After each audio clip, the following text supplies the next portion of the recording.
S dobrými výsledkami sa stavbári stavebných závodov štátneho podniku Bratislava môžu pochváliť na sídlisku Dlhé diely, kde na prvom komplexe stavieb odovzdali už všetky podmienujúce investície, vrátane vody a kanalizačného zberača.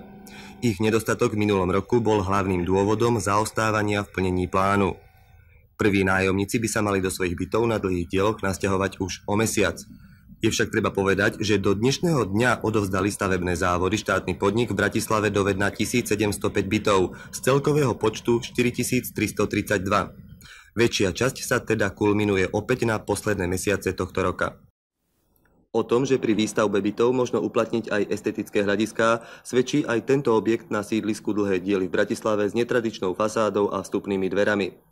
Po dokončení o 2 roky tu majú stavebné závody štátny podnik odovzdať celkom 6685 bytov.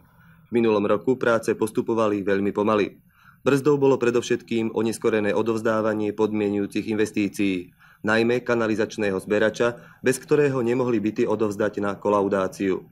Tento problém bude štátny podnik riešiť v priebehu týchto 2 týždňov zvýšeným nasadením kapacít. Dnes stavbári pracovali aj na dokončení kolektorov a kúrenia, aby mohli začať s kolaudáciou prvých bytov už koncom tohto mesiaca. Budú to 2 objekty so 100 bytmi. Po urýchlenom dokončení infraštruktúry plánujú do konca pol roka pripraviť na kolaudáciu ďalších 100 bytov. A takto postupne každý mesiac.